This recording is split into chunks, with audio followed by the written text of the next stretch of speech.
آج لوگ چھوٹی چھوٹی باتوں پہ زبان سے کلمہ کفر نکال دیتے ہیں اور وہ سمجھتے ہیں کہ اس سے ہوگا کیا.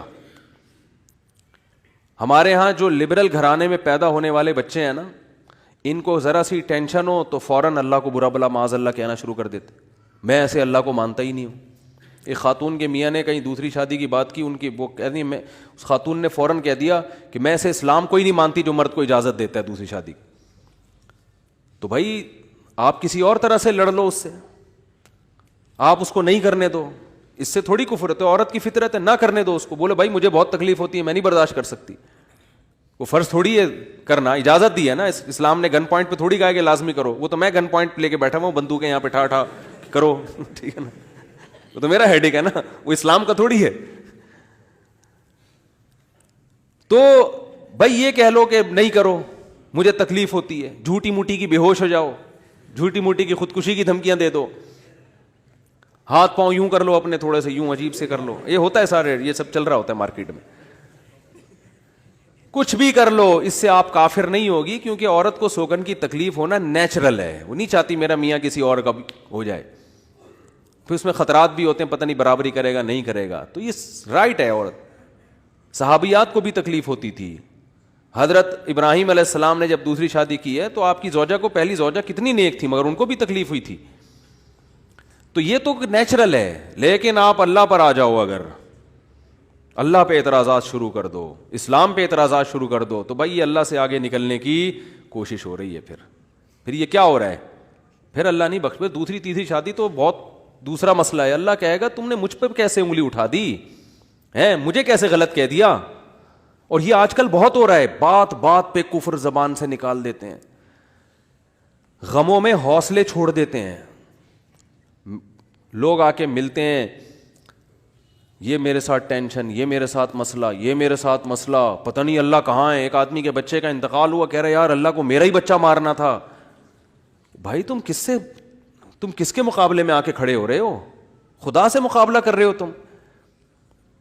تو یاد رکھو اللہ کی جو صفت ہے نا وہ ہے کبریائی, استغنا.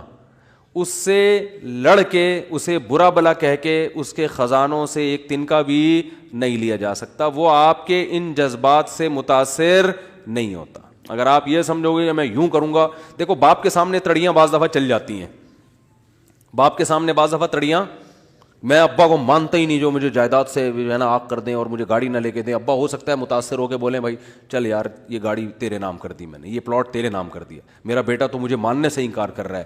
لیکن اللہ کا اصول جو قرآن اور سنت سے پتہ چلتا ہے, جو آسمانی کتابوں سے پتہ چلتا ہے, وہ اصول یہ ہے کہ آج تک کسی نے اللہ کے خزانے سے اللہ کو معاذ اللہ برا بلا کہہ کے, اللہ پہ اعتراضات کر کے, اسلام کو برا بلا کہہ کے, اللہ کے پیغمبروں کو برا بلا کہہ کے, اس طرح سے واویلا کر کے, اگر آپ یہ سمجھتے ہو کہ اللہ کو آپ پہ ترس آ جائے گا کہ ہائے بیچارہ بہت ہی مجبور ہے, تو یہ دماغ سے ہمیشہ کے لیے نکال دو. اس سے بڑی سزا میں اللہ آپ کو ڈالے گا, اس سے بڑی سزا, اور وہ جہنم کی آگ. یہ تو کچھ بھی نہیں ہے.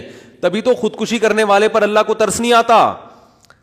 خودکشی کرنے والا ایک طرح سے انتقام لے رہا ہے اللہ سے کہ اللہ تو نے مجھے زندگی دی, مجھے اس قابل تو چھوڑا نہیں, تو نے تو میرے ساتھ غلط کیا, مجھے گفٹ چاہیے ہی نہیں نعمت کا. جیسے نا آپ باپ نے آپ کو گفٹ دیا ہو اور آپ دشمنی میں آ کے باپ کو گفٹ واپس کر دو, مجھے نہیں چاہیے, ایسے پھینک دو آپ. تو ہو سکتا ہے باپ کا یہ اصول ہو, وہ پھر بھی وہ کہے نہیں میرا بیٹا ایسا نہیں. لیکن اللہ کا اصول نہیں ہے, اللہ کا یہ اصول نہیں. اللہ کہے گا بھائی تو کیا سمجھتا ہے, میں تجھے اور آگ میں ڈالوں گا. تو دنیا کی ٹینشنوں سے تو چاہتا تھا یہ ناکام عشق ہو گیا, عشق ناکام ہو گیا, اور یہ ہو گیا تیرے ساتھ, اور یہ ہو گیا, اور تو جاب لیس ہو گیا, اور گھر سے مہنگائی اور غربت کے تانے پڑ رہے ہیں تیرے کو, اور بے روزگاری کے تانے مل رہے ہیں, اور معاشرے میں تیری عزت نہیں ہو رہی, اور اب آ کے تو کیا کر رہا ہے, خودکشی کر رہا ہے. تو یہ سمجھ لے گا کہ میں تیرے پہ ترس کھا کے تجھے چھوڑ دوں گا. ایسا نہیں ہے. نبی صلی اللہ علیہ وسلم نے فرمایا جس نے خودکشی کی, جس طرح سے اپنے آپ کو ہلاک کیا ہے نا, تو قیامت تک برزخ کی زندگی میں اسی طرح سے اپنے آپ کو ہلاک کر کے مارتا رہے گا. اللہ کہے گا یہ زہر پی کے مرا تھا نا, زندگی دے گا اللہ برزخ میں, اور کہے گا یہ زہر کی بوتل پی دوبارہ, اور اسی طرح تیری آنتیں کٹیں گی. جس طرح اپنے آپ کو مارا ہوگا برزخ میں, قیامت تک اسی طرح اپنے آپ کو مارتا رہے گا وہ. یہ بہت بڑی غلط فہمی ہے کہ ہم واویلا کر کے اللہ کو اپنی طرف متوجہ کر سکتے ہیں, ہم زبردستی کر کے اللہ کو اپنی طرف مائل کر سکتے ہیں.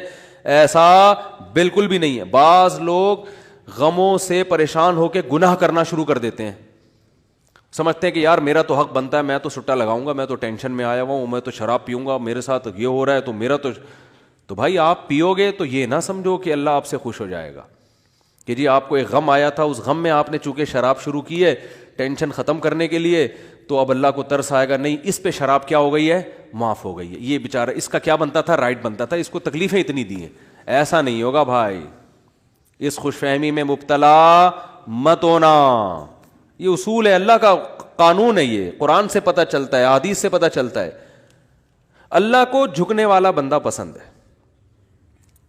جو اللہ بنانا چاہتے ہیں نا اپنی مخلوق کو, وہ کیا بنانا چاہتے ہیں, میں تمہارے ساتھ اچھا سلوک کروں برا سلوک کروں, تم بندے ہو, بندے بن کے رہو, ٹھیک ہے نا, کیا رہو, تم نے بس دعا ہی مانگنی ہے, اللہ یہ سب میرے ساتھ جو ہو رہا ہے یہ ٹھیک کر دے, میں ٹھیک کروں نہ کروں, تم نے ساری عمر کیا کرنا ہے, بس یہی مانگنا ہے کہ اللہ ٹھیک کر دے, اللہ محتاج ہیں, اللہ یہ بھی ٹھیک ہو جائے, اللہ یہ بھی ٹھیک ہو جائے, اللہ بے روزگار ہوں روزگار دلا دے, میری مرضی روزگار دوں یا نہیں دوں, نہیں بھی دوں تم نے یہی کہنا ہے اللہ دلا دے.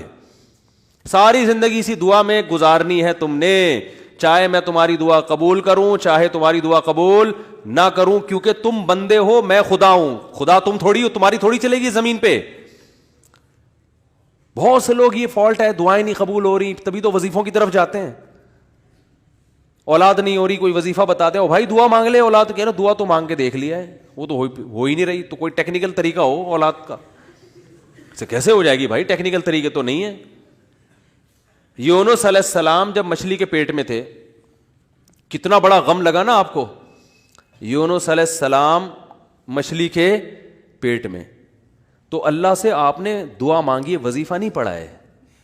وظیفے پڑھنا بھی جائز ہے اگر کوئی قرآن آیتیں ہیں تو کوئی گناہ نہیں ہے, لیکن جو اصل جو اسلام کی روح ہے وہ کیا ہے, دعا. تو یونس علیہ السلام نے مچھلی کے پیٹ میں دعا مانگی, لا الہ الا انت سبحانک. دیکھو حضرت یونس علیہ السلام, ہمارا جو مزاج ہے نا وہ کیا ہے, یونس علیہ السلام کئی سال اپنی قوم کو تبلیغ کرتے رہے ہیں, قوم باز بولو نہیں آئی. حضرت یونس کو یقین ہو گیا اس قوم پہ عذاب آنے والا ہے, تو آپ نے اللہ سے نہیں پوچھا, اس لیے کہ آپ کا خیال تھا بھئی یہ عذاب تو آئے گا, تو میں اللہ کے خوف سے اب بستی کو پہلے چھوڑ دیتا ہوں. میں آپ سے یہ اجتہادی خطا ہوئی, یہ اجتہادی خطا ہوئی کہ بھئی اللہ کی پرمیشن کے بغیر آپ نے قوم کو کیوں چھوڑا. حالانکہ اس اجتہادی غلطی کے پیچھے جو اس کی بیس تھی وہ بیس بہت اچھی تھی, وہ اللہ کا خوف اور اللہ کی خشیت. اللہ کے عذاب سے بھاگنا یہ تو حکم ہے نا, فنٹر بننے کی تھوڑی اجازت ہے کہ جہاں عذاب آ رہا ہے تو کھڑے رہو وہاں دیکھو, ایسا تھوڑی ہے. قوم لوط پر جب عذاب آیا تو جو اہل ایمان تھے ان کو حکم تھا پیچھے مڑ کے بھی نہیں دیکھنا ہے, اس عذاب کو دیکھنے کی بھی اجازت نہیں, ڈرو اس سے بھاگو. جب قوم عاد قوم سمود کی بستیوں سے نبی گزرتے تھے تو چہرے پہ کپڑا ڈال کے جلدی اپنی رفتار بڑھاتے تھے, بھئی یہ اس عذاب کو اپنی آنکھوں سے بھی نہ دیکھو, خوف پیدا ہوتا ہے اس سے. تو اتنا زیادہ آپ صلی اللہ علیہ وسلم خوف زدہ ہوتے تھے. تو اللہ کے عذاب سے تو دور بھاگنے کا حکم ہے. تو اب یہاں کیا ہے کہ کیا بات چل رہی تھی یار, حضرت یونس علیہ الصلوۃ والسلام اللہ کے عذاب کے ڈر سے اپنی قوم کو چھوڑ کر نکل گئے.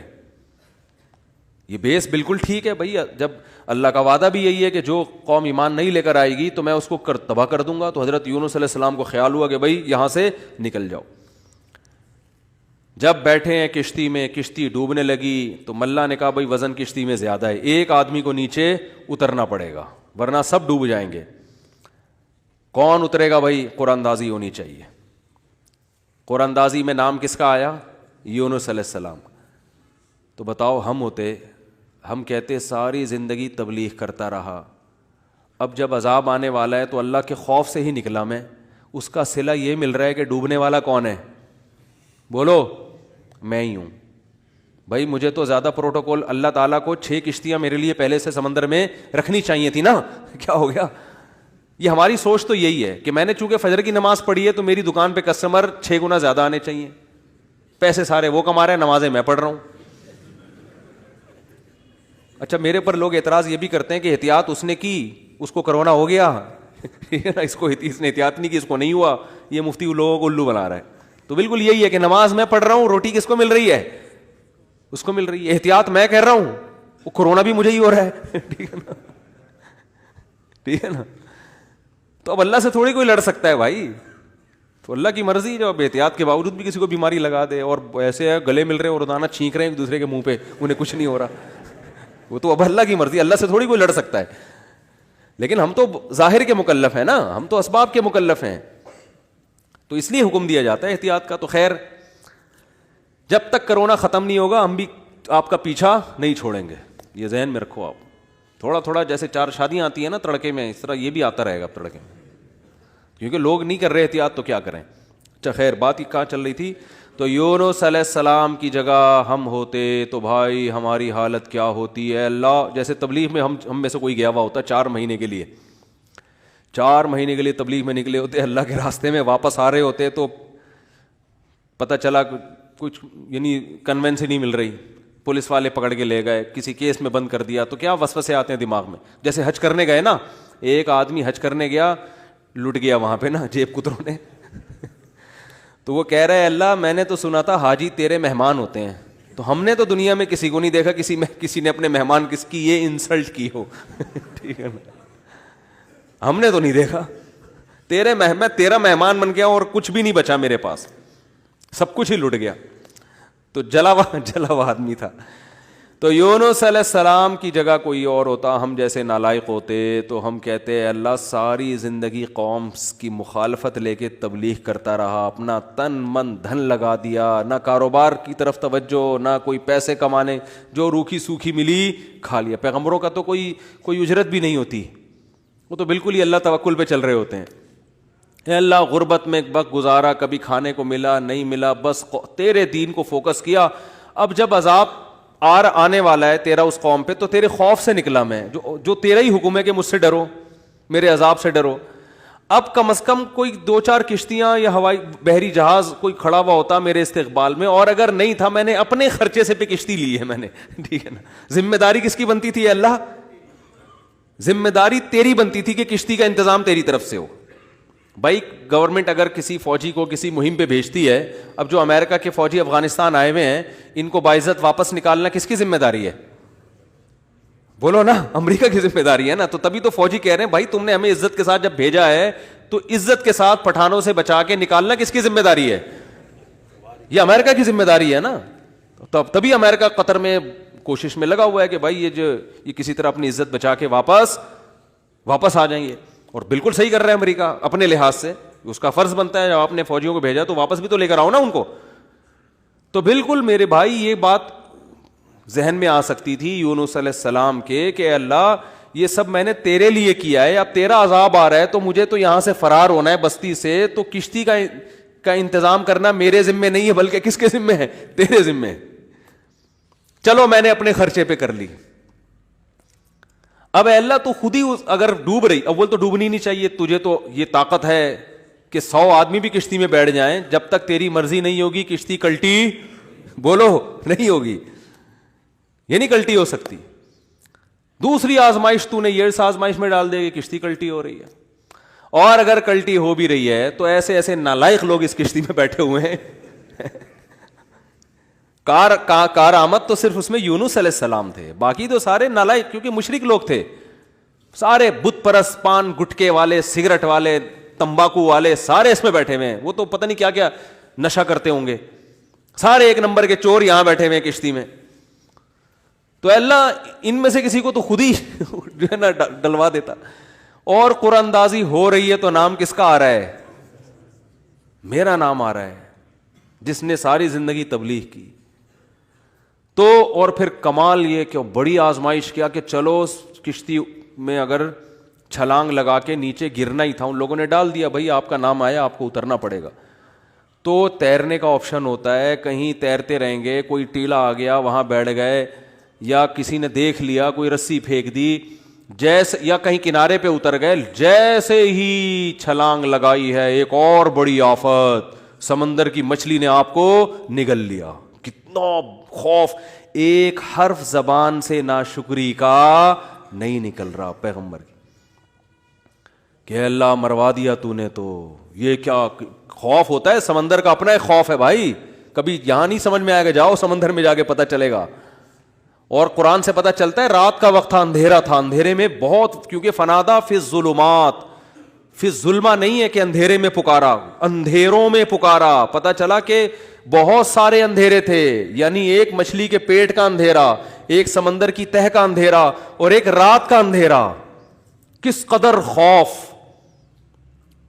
بتاؤ آج کسی کو ایسی ٹینشن ملتی ہے؟ آج یہی ٹینشن ہے, ابا نے اس دن چپیٹ لگا دیا تھا کھینچ کے, اور بھائی تمیز سے بات نہیں کر رہا, بیگم کنٹرول میں نہیں ہے, اور مفتی صاحب کا بیان سن کے اللہ کی خاطر شادی کی تھی, پھنس گئے. ایک آدمی میرے پاس آیا, کہنے لگا مفتی صاحب میری بیوی کی نہ شکل اچھی ہے اور نہ بات کرنے کا انداز اچھا ہے. تو مجھے خود بتا رہا تھا, کہہ رہا اتنی بد اخلاق ہے. میں اس سے کہتا ہوں اگر تیری شکل بھی اچھی ہوتی نا, میں تیری بد اخلاقی برداشت کر لیتا. چلو یار, پتہ نہیں جھوٹ بول رہا تھا سچ بول رہا تھا, اللہ ہی جانے. اب یہ کوئی ٹینشن ہے بتاؤ؟ اصل ٹینشن تو وہ ہے نا. اچھا لوگ کہہ رہے ہوتے ہیں وہ ہو جاتا نا اچھا تھا, ہم سمندر میں ڈوب جاتے اچھا تھا. او بھائی ابھی ڈوب ہی نہیں رہے ہو اس لیے کہہ رہے ہو اچھا تھا. جب ڈوبنے لگو گے تو وہی کیفیت ہوگی. وہ جو پھندا آ گیا تھا نا درخت سے, ایک آدمی کہتا نا اللہ موت دے دے زندگی سے, تو وہ کسی نے پھندا پھینک دیا اوپر سے اور یہ کہا کہ میں اللہ ہوں, اس میں گردن ڈال لے اٹھا لوں گا. تو وہ کہتا ہے یہاں تو کوئی مذاق بھی نہیں کر سکتا ہے اللہ. تو وہ جب آتی ہے نا اپنے اوپر تو پھر یہ کنڈیشن ہوتی ہے. تو یونس علیہ السلام پر جو آزمائشیں آئیں, کتنی بڑی بڑی آزمائشیں, مچھلی کا پیٹ اور نگل گئی مچھلی. مچھلی اکثر ثابت نگلتی ہے.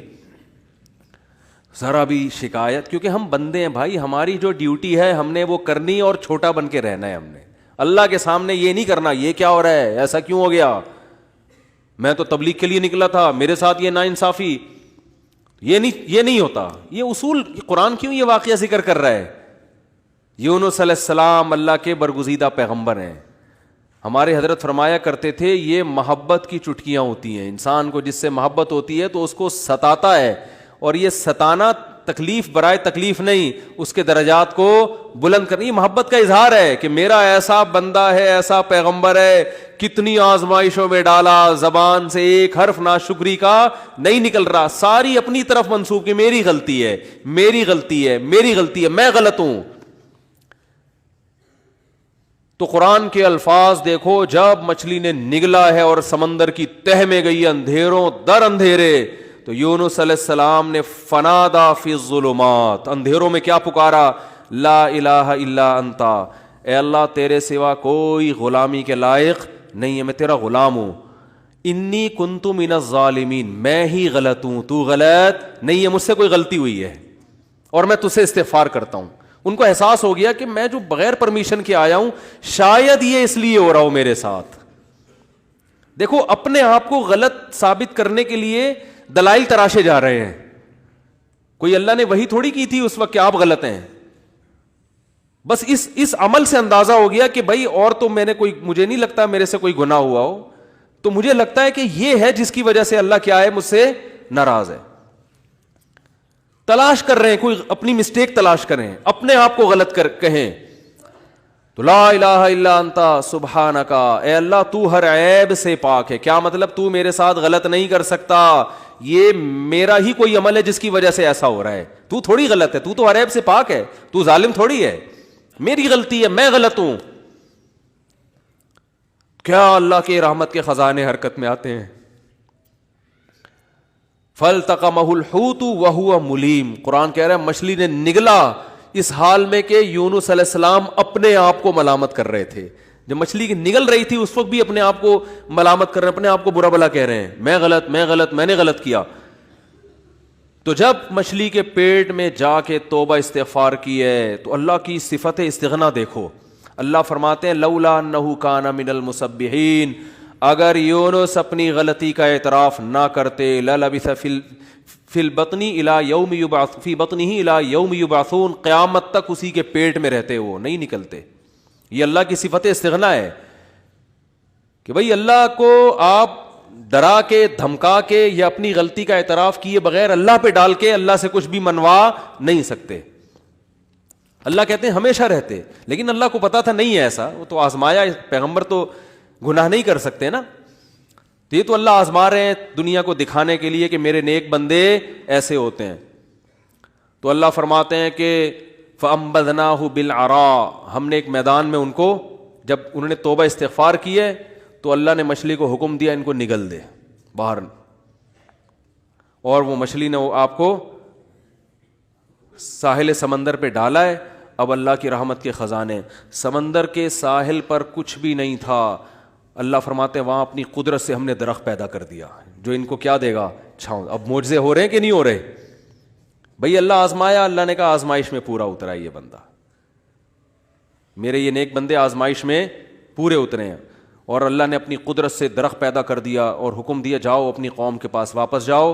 قوم سے عذاب ٹل گیا. ہوا یہ تھا کہ جب یونس علیہ السلام کو یقین ہو گیا عذاب آ رہا ہے، تو یونس علیہ السلام جیسے ہی نکلے، وہ قوم تھی ہوشیار، اس کو اندازہ ہو گیا کہ بھائی یہ جب تک ہم میں تھے تو عذاب کا چانس نہیں تھا، یہ گئے ہیں تو اب واقعی آئے گا. تو عذاب دیکھے بغیر انہوں نے توبہ تائب شروع کر دی، تو اللہ نے وہ عذاب آنے والا ان سے کیا کر دیا؟ ٹال دیا. یہ ہے اللہ کی رحمت. اللہ کے غضب پہ کیا رہتی ہے؟ بولتے کیوں نہیں بھائی؟ غالب. تو یہ واقعہ بھی ثابت ہو گیا، رحمت ہمیشہ گراف اللہ کا اوپر رہتا. ہاں عذاب دیکھ لیتے اور مذاق اڑاتے، جیسے قوم عاد نے مذاق اڑایا. فلما رأوه عارضا مستقبل اودیتہم، جب انہوں نے بادلوں کو اپنی طرف آتے ہوئے دیکھا، پیغمبر بتا رہے ہیں کہ یہ عذاب ہے، تو کہہ رہے ہیں ھذا عارض ممطرنا، کوئی عذاب نہیں ہے بھائی، بادل تو آتے ہیں برستے بھی ہیں، کوئی نارمل. وہ تو آخری دم تک ڈٹے ہوئے تھے. اب کیونکہ اللہ کی صفت غضب بھی ہے، رحمت غالب تو رہتی ہے، لیکن ایسا نہیں ہے کہ غضب ختم ہی ہو گیا ہے. پھر اللہ نے عذاب بھیجا اس قوم پہ. 7 دن 8 راتیں تیز ہوائیں چلی ہیں، 8 دن 7 راتیں، اور ایسا اٹھا اٹھا کے اس قوم کو پٹخائے کہ اللہ فرماتے ہیں کأنہم اعجاز نخل خاویہ. 1 ہفتے کے بعد ایسا لگ رہا تھا کھجور کے تنے ہیں جو اوندھے پڑے ہوئے ہیں. بڑے بڑے قداور لوگ تھے وہ. اللہ نے تو اس لیے میرے بھائی جب کوئی غم آئے، پریشانی آئے، تو واویلا نہ مچایا کرو، رونے دھونے کی اجازت ہے. یہ بے صبری نہیں ہے، جب انسان کو غم ہوتا ہے روتا بھی ہے، ہائے ہوئے بھی کرتا ہے، لیکن اللہ کو برا بلا کہنا شروع کر دینا، میرے ساتھ اللہ یہ کر رہا، میرے ساتھ اللہ میں ہی میرا ہوں اللہ کو. آپ کا کام ہے غلامی، مانگتے رہنا ہے، مانگتے رہنا ہے، مانگتے رہنا ہے. اکثر ایک واقعہ علماء بتاتے ہیں، کتابوں میں لکھا ہوا ہے کہ ایک بزرگ حج کرنے جاتے تھے، حج کرنے کے بعد ندا آتی تھی قبول نہیں ہوا. کیا ندا آتی تھی؟ قبول نہیں ہوا. تو وہ دوبارہ چلے جاتے اگلے سال. جب حج کرتے پھر ندا آتی قبول نہیں ہوا، وہ پھر چلے جاتے، پھر چلے جاتے. تو کسی نے کہا کہ آپ خود ہی بتاتے ہو کہ جب میں حج سے فارغ ہوتا ہوں آسمان سے ایک ندا آتی ہے کہ قبول نہیں ہوا، تو پھر کیوں جاتے ہو بار بار بار بار؟ تو انہوں نے کہا بھائی میرا کام ہے حج کرنا، اپنی کوتاہیوں کی اصلاح کرنا، قبول کرنا کس کا کام ہے؟ اللہ کا. اب اللہ سے تو لڑ تھوڑی سکتا ہوں.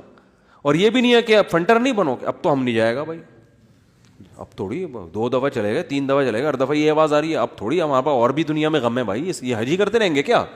یہ ہوتا اصل میں لوگوں کا یہ رویہ ہو گیا ہے.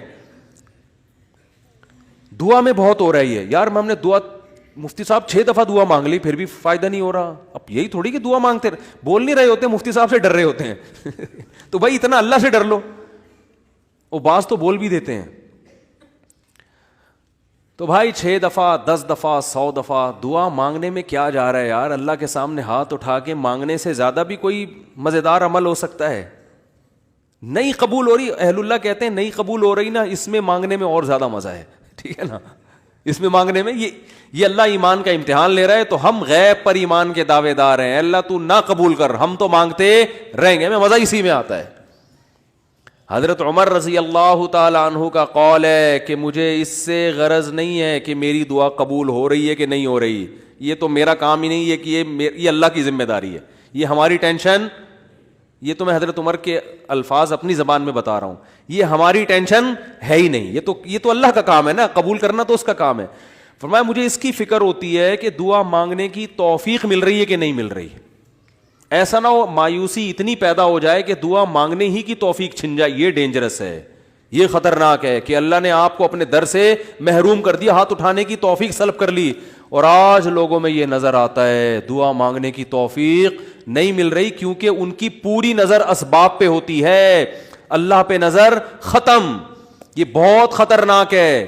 دیکھو اسباب پہ نظر رکھو گے, ہو سکتا ہے اسباب اختیار کر کے کام تو ہو جائے, لیکن اللہ کی جب عدالت میں کیس لے کے جاؤ گے, فائل داخل کرو گے, وہاں سے جو کام جب منظور ہوگا نا, اس کام کی نوعیت میں اور آپ کے کام کی نوعیت میں زمین اور آسمان کا فرق ہوگا. جب اللہ کے سامنے کیس لے گئے, کام خراب بھی ہوگا تو بنے گا, اور جب اسباب پہ نظر رکھو گے بنے گا بھی تو ہو سکتا ہے اس میں خیر نہ ہو, یہ کوئی الٹا کام ہو رہا ہو. جس کام سے آپ نے اللہ کو نکال دیا اب اس میں خیر کی توقع نہ رکھیں. آپ بیمار ہوئے, صرف دواؤں پر اکتفا کیا ہوا ہے آپ نے, اللہ سے دعائیں نہیں مانگتے اور ضرورت بھی محسوس نہیں کرتے کہ چھوڑو یار, جب میں آگمنٹن کھا رہا ہوں, جب میں یہ سیرپ پی رہا ہوں تو گورے بھی تو ٹھیک ہوتے ہیں نا بغیر دعا کے. کیا خیال ہے بھائی, جب وہ ٹھیک ہوتے ہیں تو مجھے دعا مانگنے کی کیا ضرورت ہے؟ تو عین ممکن ہے آپ ٹھیک ہو جاؤ, دوا اثر کرتی ہے, اللہ نے دنیا کو اسباب سے جوڑ دیا, لیکن یہ ٹھیک ہونا بھی آپ کے لیے نقصان کا ذریعہ بن سکتا ہے. اور آپ دعا مانگو دوا کے ساتھ, ہو سکتا ہے آپ ٹھیک نہ ہو, لیکن پھر ٹھیک نہ ہو کے بھی اس میں اللہ کیا ڈال دے گا؟ بولو نا, خیر ڈالے گا. اللہ اس میں خیر ڈالے گا. جیسے یونس علیہ السلام کو مچھلی کے پیٹ میں اللہ نے داخل کیا ہے ان کے درجے کو اور بلند کرنے کے لیے. اگر یونس علیہ السلام کے ساتھ یہ مچھلی والا واقعہ نہ ہوتا تو شاید یونس علیہ السلام کا ذکر قرآن مجید میں نہ ہوتا. کیونکہ پیغمبر تو لاکھوں آئے ہیں نا, سب کا تذکرہ تھوڑی ہے. اور نبی صلی اللہ علیہ وسلم نے حضرت یونس کی فضیلت الگ سے بیان کی ہے. فرمایا لا تفضلونی علی یونس, مجھے یونس پر فضیلت مت دو. حالانکہ دیکھو یہ تو اجماعی عقیدہ ہے کہ ہمارے نبی تمام پیغمبروں سے افضل ہیں, لیکن کیا مطلب نام لے کے میرے مقابلے میں یونس کو نہ لے کر آؤ کہ میں ان سے زیادہ افضل ہوں. کیوں؟ کیونکہ اس میں اس بات کا امکان تھا کہ شاید اس واقعے کی وجہ سے لوگ یونس علیہ السلام کی توہین نہ کر رہے ہوں کہ وہ اللہ کی پرمیشن کے بغیر چلے گئے تھے. تو کہیں اس واقعے کو بنیاد بنا کے لوگ ایسا نہ ہو کہ کہیں کہ ہمارے نبی تو افضل ہے, یونس علیہ السلام افضل نہیں ہے, کیونکہ ہمارے نبی تو بغیر پرمیشن کے کوئی کام نہیں کیا اور یونس علیہ السلام تو اللہ کی پرمیشن کے بغیر چلے گئے تھے. تو اس لیے نبی نے اس کانسیپٹ کو درست کرنے کے لیے, کلیئر کرنے کے لیے کہ کہیں تمہارے ذہن میں یہ چیز نہ ہو, اس لیے کیا مطلب حدیث کا کہ یونس علیہ السلام کا نام لے کے دونوں کو مجھے ان کے مقابلے میں لا کے کھڑا مت کرو, اور یہ مت کہو کہ محمد صلی اللہ علیہ وسلم حضرت یونس سے افضل ہیں.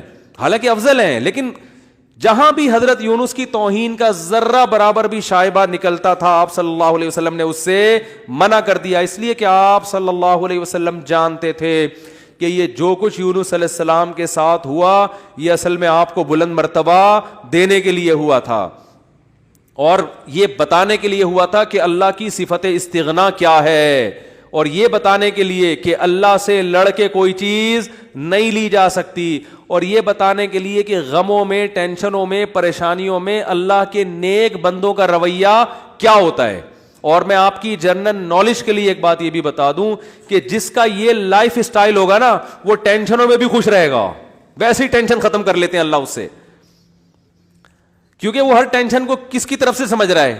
اللہ کی. تو جب اللہ ہمارا ہے اور وہ اپنے بندوں کا اچھا چاہتا ہے تو اس میں ٹینشن دے کے بھی ہماری کیا ہوگی؟ اس میں خیر ہی ہوگی. اس نے یعقوب علیہ السلام سے جو بیٹا چھینا تو یعقوب علیہ السلام کو نوازنے کے لیے چھینا.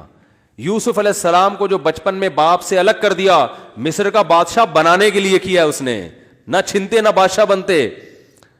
تو ہمارا کام ہے ہر برائی اپنے کھاتے میں ڈالیں, سمجھ رہے ہو کہ نہیں سمجھ رہے, اور ہر اچھائی کس کی طرف منسوب کریں؟ اللہ کی طرف.